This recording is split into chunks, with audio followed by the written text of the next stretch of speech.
À vous tous, bienvenue dans cette nouvelle étude approfondie. Nous allons parler de la moelle épinière ancrée dans l'occultation et de la chirurgie, un sujet très peu connu et c'est pourquoi nous avons décidé d'en parler ici en studio avec notre invité professionnel, le docteur Vanni Veronesi, neurochirurgien à l'Ospedale degli Infermi di Faenza a Usl, Romagna, est avec nous. Bienvenue docteur. Bonjour, merci pour votre invitation. Merci d'être ici avec nous. Docteur Veronesi, qu'est-ce que l'ancrage occulte de la moelle épinière, un syndrome mal compris? Oui, il s'agit en fait d'un ensemble de symptômes liés à une altération du métabolisme des cellules nerveuses de la moelle épinière qui entraîne une diminution d'une molécule, l'ATP, qui est en fait comme de l'essence pour les cellules nerveuses, de sorte que le patient se plaint de tout un ensemble de symptômes,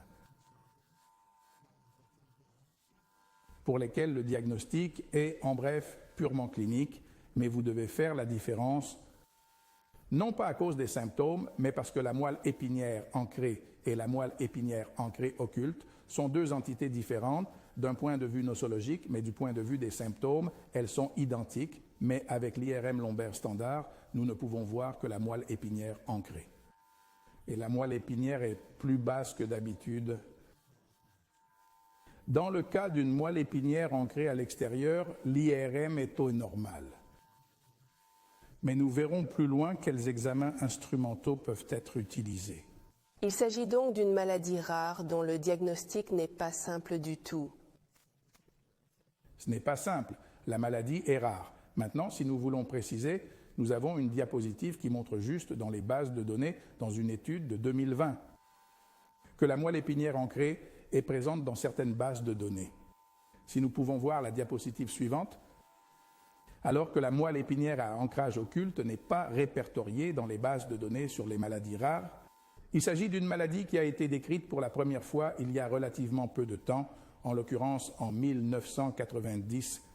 Depuis, de nombreux articles scientifiques ont été publiés, mais nous ne sommes toujours pas reconnus dans les bases de données sur les maladies rares. Quelle est la symptomatologie du patient atteint de ce syndrome?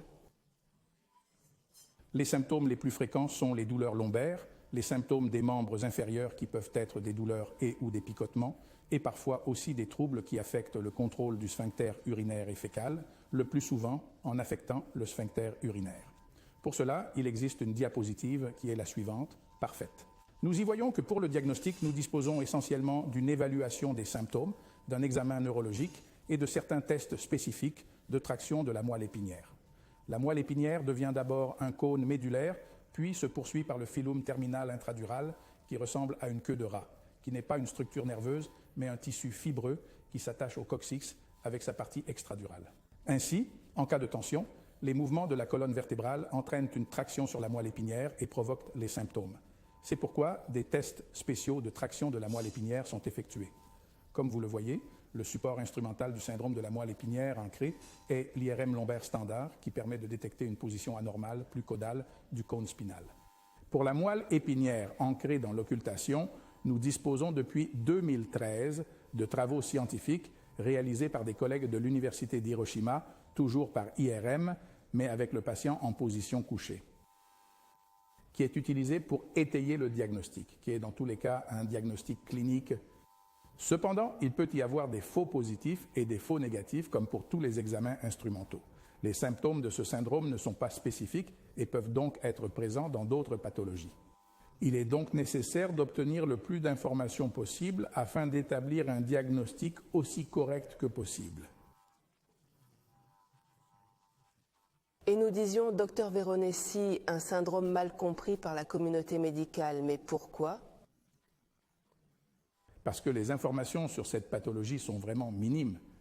La diffusion des connaissances en Romagne est assurée par l'Azienda Sanitaria della Romagna et par nous qui nous occupons de cette question.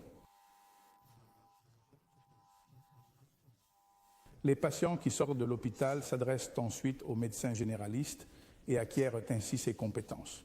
En outre, les patients échangent des informations sur les réseaux sociaux dans des groupes spécialisés ou en général. Il s'agit de l'IRM Prone qui présente à gauche le travail scientifique de nos collègues japonais et à droite une petite contribution de notre part sur cette méthode que nous avons publié dans une revue scientifique internationale.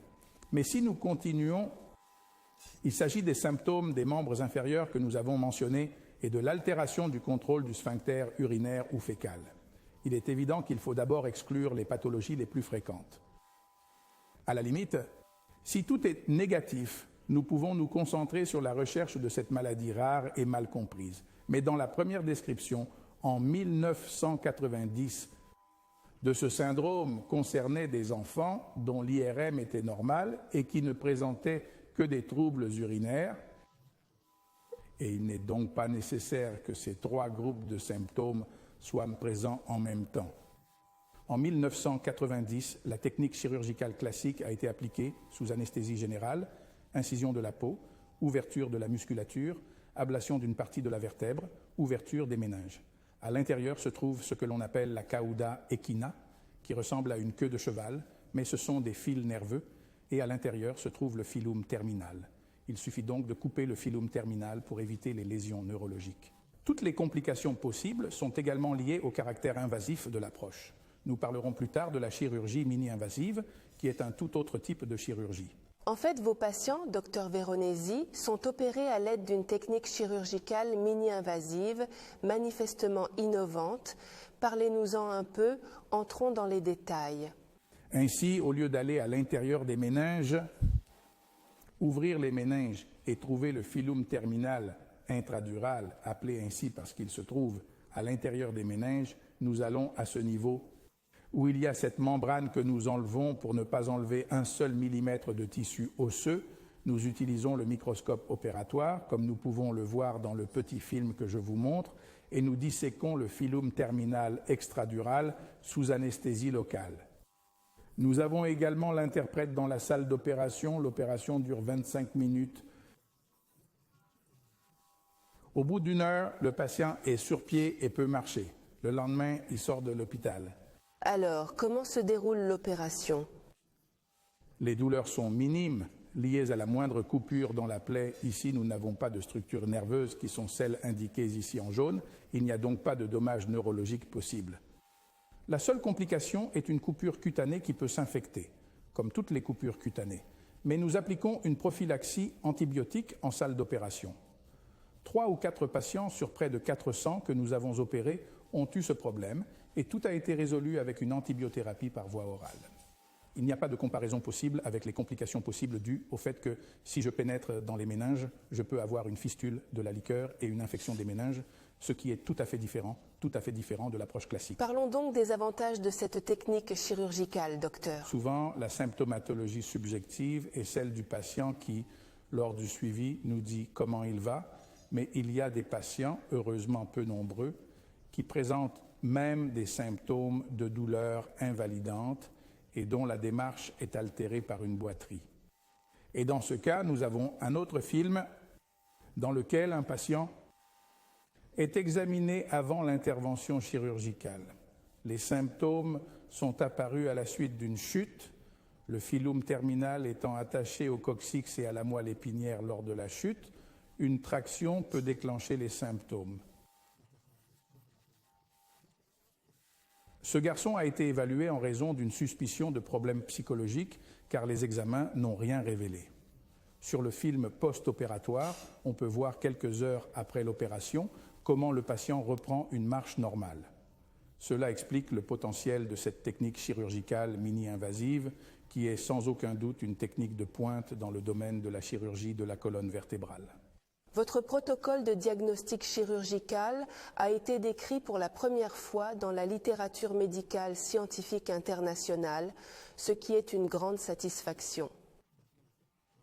Nous pratiquons cette technique depuis de nombreuses années et avons également opéré près d'une trentaine de patients étrangers. Le bouche à oreille s'est fait parmi les patients des différents groupes sociaux qui se passent le mot et disent « j'ai ce problème, je suis allé à Veronesi en Romagne et j'ai été guéri. Ensuite, les médecins de cette région ne m'ont pas aidé non plus.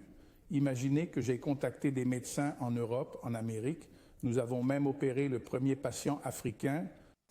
Et donc, de ce point de vue, la diffusion des nouvelles se fait par le biais des médias sociaux. Notre satisfaction a été grande parce que nous avons d'abord publié la technique chirurgicale en 2018 dans Operative Neurosurgery, une revue scientifique majeure, et quelques années plus tard, suivant les traces de nos collègues de l'Université d'Hiroshima qui ont publié le prône MRI, nous avons, dans ce cas, la technique chirurgicale classique a été utilisée alors que nous avons décrit la résonance de pression avec une technique chirurgicale mini-invasive. Et nous en sommes très heureux. Absolument, mais dans ce cas, docteur, pouvons-nous parler de prévention? À votre avis, est-il possible de prévenir ce syndrome? Prévention, non. Également parce que nous ne pouvons pas évaluer l'élasticité de ce fil même avec une IRM en position couchée. C'est donc l'évaluation clinique qui nous guide. C'est une pathologie qui touche les adultes.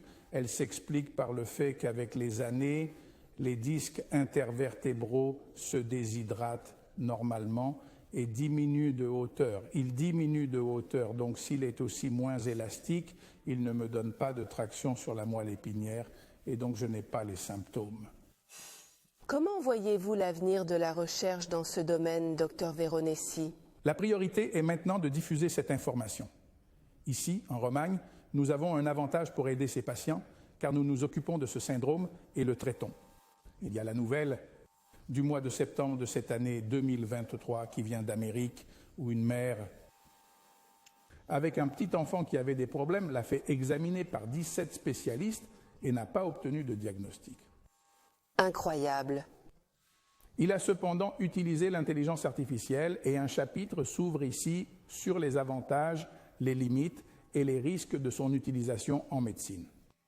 La prise en compte de toutes les données et de l'histoire du patient, au moins pour les pathologies rares, permet d'identifier le diagnostic, comme l'a fait cette mère qui a ensuite rejoint un groupe social, puis s'est rendue chez le neurochirurgien, qui a diagnostiqué un syndrome du cordon ombilical.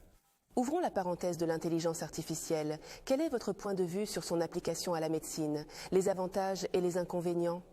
Pour moi, le sujet des maladies rares est le meilleur aspect de l'intelligence artificielle.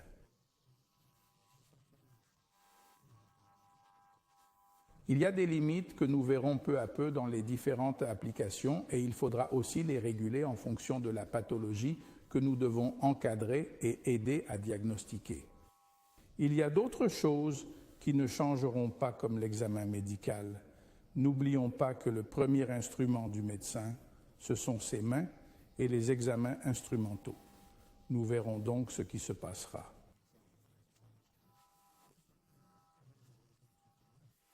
Nous sommes presque arrivés à la fin de cet épisode intéressant et détaillé. Je voudrais donc vous demander quelques conseils pour les téléspectateurs qui nous écoutent et qui souffrent de ce syndrome très rare et peu connu. Lorsque nous avons des troubles des membres inférieurs avec une IRM et une électromyographie négative ou des troubles du contrôle sphinctérien dont l'urologue dit qu'il ne relève pas de sa compétence, etc., et que toutes les pièces du puzzle commencent à s'assembler avant de dire qu'il s'agit d'un patient psychiatrique ou qu'il a besoin d'un soutien psychologique, nous pensons à ce syndrome. Sur mon site web, vous trouverez également un lien vers le site web de QE Salut où des patients témoignent de leur parcours qui suit malheureusement cette tendance. Vous vous souvenez du site web? www.vanniveronesi.com. Il y a beaucoup d'informations sur ce site. Je peux écrire ce que je veux sur le site, mais si vous allez lire les témoignages des patients qui ont été opérés, vous comprendrez le potentiel et la solution possible pour que cette pathologie ne soit pas dangereuse et ne donne pas lieu à des déficits neurologiques. Précisons-le.